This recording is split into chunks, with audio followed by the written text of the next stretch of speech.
$6.23 million withdrawn from CBN using forged documents. Supreme Council for Sharia Law in Nigeria calls for the removal of INEC chairman. Second batch of 705 Nigerian refugees arrives Banki. On business news, Dangote Cement ignites safety culture transformation with Ibese plant. On the international scene, Niamey residents describe horrific gunfire erupting near airport. On sports update, Musa charges Steelers in NPFL relegation battle. Welcome to SVTV Global News. I am Musa Alhaji Mohammed. A senior official of the Central Bank of Nigeria CBN has testified before the Federal Capital Territory FCT High Court in Abuja that $6.23 million was withdrawn from the Apex Bank through the use of forged documents in the ongoing trial of former CBN Governor Godwin Emefiele. Fatima Ibrahim has more on the report.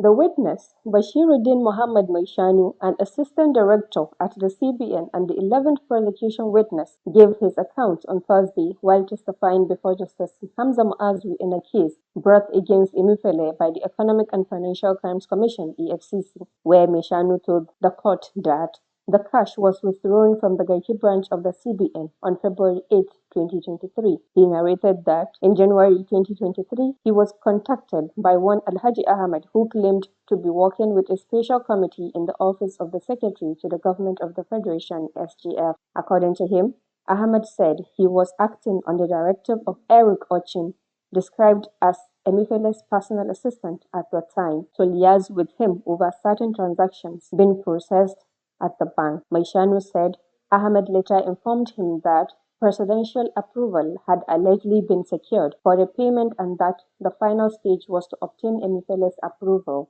He added that Ahmed insisted the funds should be released in cash and asked him to either accompany the payment or suggest someone who could do so. According to him, Ahmed allegedly left with $2.5 million, while another $2.5 million was left in the custody of himself and two other individuals. Maishanu further stated that the $6.23 million was purportedly meant to fund election-related activities, including payments to election observers. During cross-examination by defense counsel Marchi Burka, Maishanu admitted that he did not personally see the approval document being signed. However, he maintained the paperwork used for the withdrawal was fraudulent. The witness admitted that he did not take part in monitoring the 2023 general election and said he was initially unaware that the documents were forged. He later claimed to have seen the forged document, accepted responsibilities for his role in the transaction, and described the incident as a setup. Justice Muazu adjourned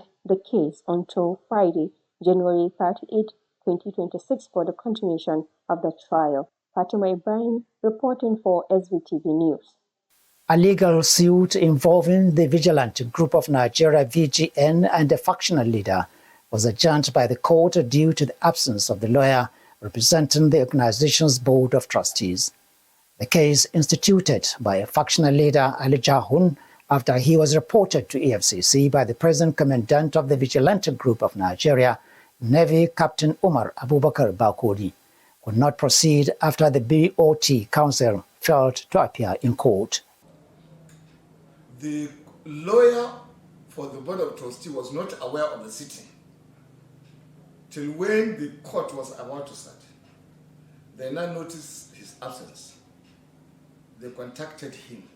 He said he didn't know the sitting was going on that day. So he requested for 24 hours to get ready. And the judge said no, he can only adjourn to 12. If we can make it by 12, it's okay. Otherwise, he has to give another date. The commandant stressed that the faction sought for reconciliation but failed to own up, expressing disappointment over the false information being spread by Al Jahun Group.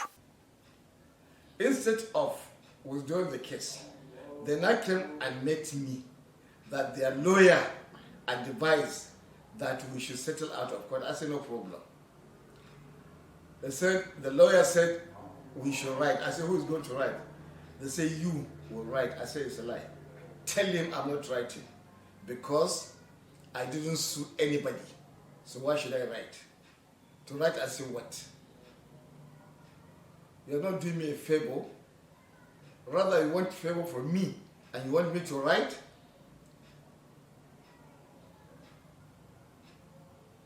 So they now went back to tell their people two stories. One, that we want reconciliation. They told one faction. But the general populace, they told them that they have won the case. Case that is not even tried. The suit is expected to determine key leadership and administrative issues within the vigilante group of Nigeria. The presiding judge consequently adjourned the matter to 3rd March 2026, stressing the need for proper representation of all parties. All efforts to contact Jaun for comments proved abortive. The Supreme Council for Sharia Law in Nigeria, SCSN, has renewed its call for the removal of the chairman of the Independent National Electoral Commission, INEC, Joash Amopitan, ahead of the 2027 general elections, describing him as a threat to the integrity of Nigeria's democratic system. Rekesu Abdullahi reports. In an interview with the BBC, the Speaker of the House, Sheikh Bashir Aliyu Umar, explained his position on the chairman of the commission, warning that Nigerian Muslims will not accept or legitimize any election result conducted under the leadership of the president. Sheikh Umar said the council's position was based on what it described as the past actions of the INEC chairman, particularly a legal brief he allegedly wrote that appeared to indicate that he accepted the allegation that Christians were being massacred in Nigeria, a claim that the federal government has repeatedly denied. Earlier, the Muslim rights concern Mori has urged President Bola Tinubu to immediately remove the chairman of the Independent National Electoral Commission, Professor Josiah Amopitan. The call was made in a statement signed by Mori's Kano State Chapter Chairman, Malam Hassan Indabawa, on Thursday. They alleged that Amopitan's past actions justify his removal, resignation, or prosecution, warning that allowing him to remain as INEC chairman could undermine the integrity of the 2027 elections. Reacting to the story, the Christian Association of Nigeria, CAN, in the 19th northern states and the Federal Capital Territory has rejected calls by the Supreme Council for Sharia in Nigeria for the removal of the chairman of the Independent National Electoral Commission, Professor Joshua Amopitan, the chairman of Northern CAN, Reverend Joseph Hayab, and the Secretary General, Bishop Mohammed Naga, questioned the motive behind the demand and warned against the use of religion to discredit public office holders. Northern CAN noted that several Muslims had previously occupied sensitive national positions, despite being publicly associated with religion causes, without facing similar scrutiny. Similarly, Christian clerics under the umbrella of the National Christian Alliance for Good Governance in Nigeria also rejected the call for Amopitan's removal. In a statement, NCAGG National President, Dean Reverend Ozumba Nicodemus, described the demand as undemocratic and lacking a substantive legal basis, urging stakeholders to protect the independence of INEC. Bilkisu Haruna Abdullahi, SVTV News. Borno State Governor Professor Babagana Umar Zulum has approved the immediate commencement of direct payment of monthly statutory allocations to the accounts of the state's 27 local government areas. The approval was announced by the acting governor, Alhaji Umar Usman Kadafur, on Thursday after presiding over the swearing-in of 27 newly elected local government chairpersons. Kadafur, who underscored Governor Zulum's administration's commitment to strengthening democratic institutions at the grassroots level, explained that the directive followed strict adherence to the Supreme Court's judgment and to President Tinubu's December 2025 call to the state governors. He noted that it was designed to empower local government chairmen by giving them direct access to their funds. Zamfara State Governor Dauda Lawal has commenced the distribution of food, non-food items, and building materials provided by the National Emergency Management Agency, NEMA, to residents affected by flood and windstorm disasters in the state in 2025. The items were distributed to various local governments in the state where homes, farmlands, livelihoods, and critical infrastructure suffered damage. Earlier, the Director General of NEMA, Haja Zubaida Umar, represented by the head of NEMA Sokoto Operations Office, Alhaji Aliu Shehu Kafindengi, said the intervention underscored the federal government's commitment to alleviating the suffering of disaster-affected populations and restoring hope to affected communities. Earlier, Zamfara State Commissioner for Humanitarian, Salisu Safi, said the recent floods and windstorm had caused significant hardship to many households, disrupting livelihoods and destroying properties. Gombe-based organizations Wilden Care Foundation WCF and the Advocacy Center for Development AC4D have raised concern over rising sexual and gender-based violence cases in the state. This was contained in a statement on Thursday in Gombe during an engagement with magistrates to strengthen SGBV prosecution using the Violence Against Persons Prohibition Law. Executive Director of Wilden Care Foundation, Hajia Zariyatu Abubakar, said the initiative followed the high prevalence of SGBV cases across Gombe State. Also, the AC4D Executive Director, Mr. Ibrahim Yusuf, cited alarming SGBV statistics, adding that 35% of women experienced physical or sexual violence in the past 12 months, while 59.3% suffered physical violence since age 15. Pressure is mounting on the Deputy Governor of Kano State, Comrade Aminu Abdulsalam Gwarzo, following calls for his resignation over his refusal to defect with Governor Abba Kabir Yusuf to the All Progressives Congress APC. The call was made by the Kano State Commissioner for Information and Internal Affairs, Comrade Ibrahim Abdullahi Waya, who argued that Gwarzo's continued participation in the State Executive Council without aligning with the governor's new political platform undermines trust and confidentiality in governance. Meanwhile, the Konkosia movement has also faulted the call for the deputy governor's resignation, describing it as unnecessary and unacceptable. Health authorities in Jigawa State have confirmed the death of a person due to Lassa fever. More than 20 people who came into contact with the deceased have also been quarantined and monitored to prevent the spread of the disease. Experts have said that the disease originated from a type of mosquito that causes a high fever, vomiting, and bleeding from the genitals. The second batch of 705 Nigerian refugees have voluntarily returned home after being transported from Cameroon Republic to Banki, Bama local government area of Borno State, as part of coordinated resettlement drive. The returnees, comprising 85 households, were formally seen off in Marwa by the governor of Cameroon's far north region, Mijiawa Bakari, on Thursday. At the border town of Banki, the group was formally received by a commanding officer of the 152 Task Force Battalion, Lieutenant Colonel Michael Ndibusi, and the district head of Banki, Alhaji Mohammed Shehu Umar, before the returnees were taken to a reception center for processing.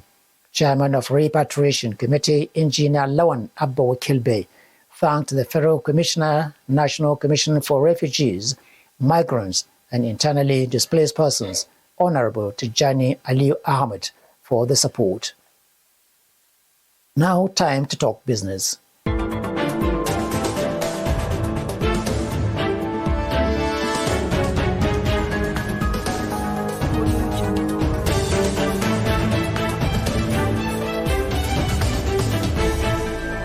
Dangote Cement PLC's Ibese plant in Ogun State has launched a Safety Fair Play initiative to drive behavioral change and cultural shift towards safety conduct among its employees.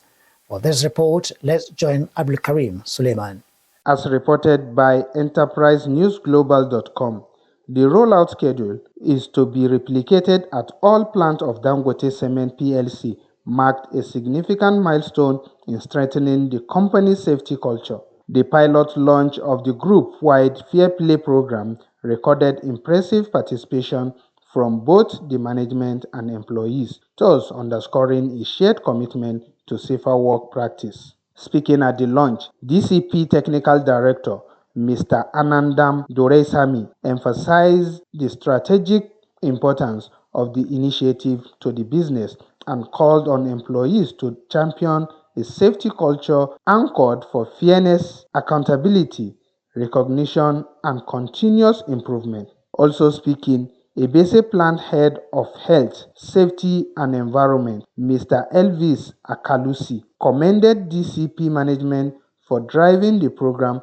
and applaud employees for their enthusiastic embrace of the initiative. With the introduction of Safety Fair Play, Dangote Cement Ebese Plant further reinforced its position as a safety-driven operation committed to safeguarding its people, assets, and long-term sustainability. On the international scene,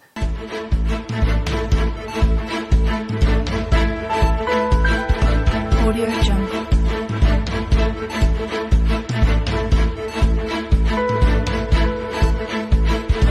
Audio Jungle.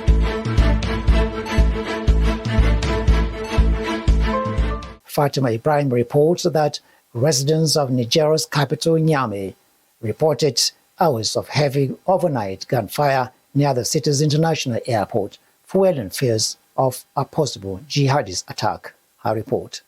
According to the witnesses, sustained gunfire and several explosions erupted in the early hours of Thursday around Diori Hamani International Airport before gradually subsiding after several hours. Authorities had yet to comment on the incident by Thursday morning, and there was no immediate information on the cause of the shooting or possible casualties. Niger, a Sahelian country regularly hit by jihadist violence, has been ruled for more than 2 years by General Abdurrahman Chiani, head of the military junta that overthrew elected President Mohamed Bazoum in July 2023. Still on the international scene, Syria's Kurdish-led forces had reached a comprehensive agreement with the government to integrate with the Syrian army. The interim government in Damascus had been fighting an offensive in the north of the country against the Kurdish-led Syrian Democratic Forces over recent weeks as it seeks to consolidate control of the country following the overthrow of longtime leader Bashar al-Assad in December 2024. However, a ceasefire over the past week or so has developed into an agreement for a phased integration of the Kurdish military forces into the army, according to an SDF statement issued on Friday. Shortly afterwards, Syrian state television confirmed the agreement, reporting that government officials said it would be implemented immediately. The army had seized swaths of northern and northeastern territory in the last 3 weeks from the SDF in a rapid turn of events that has consolidated the leadership of President Ahmed al-Shara after months-long talks between the sides failed to merge the fighters and the Kurdish political entities into central institutions. Fatima Ibrahim reporting for SBTV News.